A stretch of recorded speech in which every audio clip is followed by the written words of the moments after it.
जिंदगी में देखा जाता है लोग छोटी छोटी कठिनाइयों से भी हार मान जाते हैं और हार मानकर घर बैठ जाते हैं। लेकिन आज हम आपको ऐसी कहानी से रूबरू कराएंगे जिन्होंने अपनी जिंदगी की नई शुरुआत की। आप देख सकते हैं कि किस तरीके से इन्होंने सेकंड इनिंग कैफेटेरिया की शुरुआत की।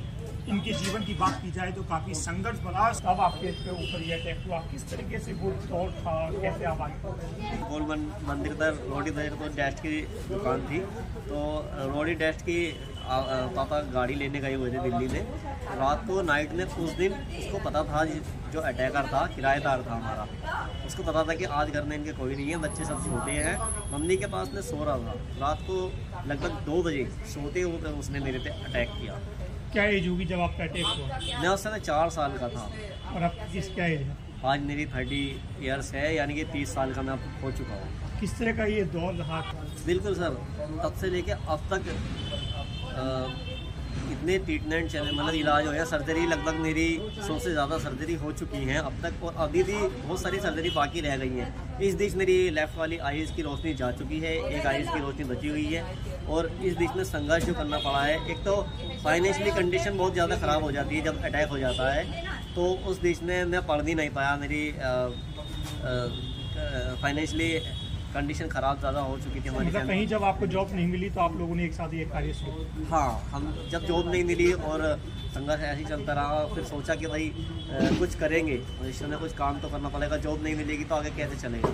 तो फिर उस समय ट्रीटमेंट जैसा हमारा चलता रहता है, जिस पर अटैक हो जाता है। हम हॉस्पिटल में मिले उस दौरान काफ़ी लोग, तो हमने चर्चा की कि भाई कुछ करा जाए आपस में मिल करके।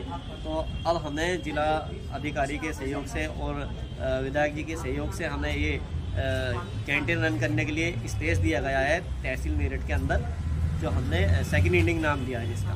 लेकिन ज़िंदगी की नई शुरुआत। जी, ज़िंदगी की नई शुरुआत और ज़िंदगी की दूसरी पारी। 2018 में मुझ पर ऐसी अटैक हुआ था।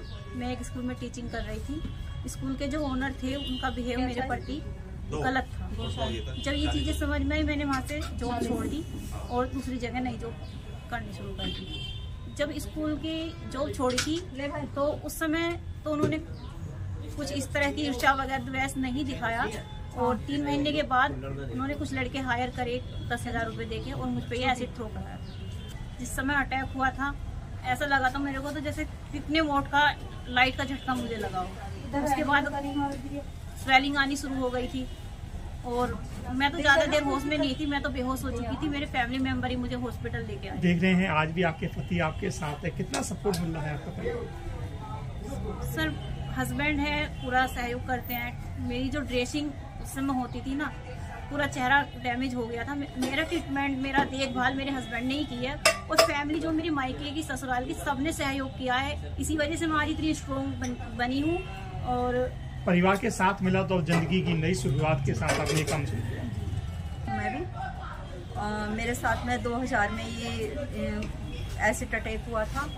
मेरी भी शॉप थी ऐसे ही, मतलब कि कैंटीन टाइप की, रंगोली मंडप पे। मेरे साथ भी ये 1 साइड लव का ही चक्कर है। मेरे साथ कस्टमर ने ही ये मेरे ऊपर अटैक किया था। क्यों? उसने मुझे शादी के लिए प्रपोज किया था। मैं भी मैरिड थी और 3 साल की मेरी बेटी थी उस टाइम पे। वो तो अच्छा हुआ मेरे साथ में मेरी बेटी नहीं थी दुकान पर, नहीं तो वरना उसके ऊपर भी एसिड आता। मैं अकेले बैठी हुई थी दुकान पर, तो उसने मुझे शादी के लिए प्रपोज किया। मना करने पे उसने मेरे ऊपर एकदम एसिड गिर दिया। उस टाइम तो हम एसिड के नाम की कोई चीज़ जानते भी नहीं थे, बस सुना था। समाज से बस मैं तो यही कहूँगी कि समाज जो ये घृणा करता है, घृणा करना बंद करे, और हम लोगों के साथ भी जैसे नॉर्मल व्यक्ति के साथ में बिहेव करते हैं वैसे ही करें।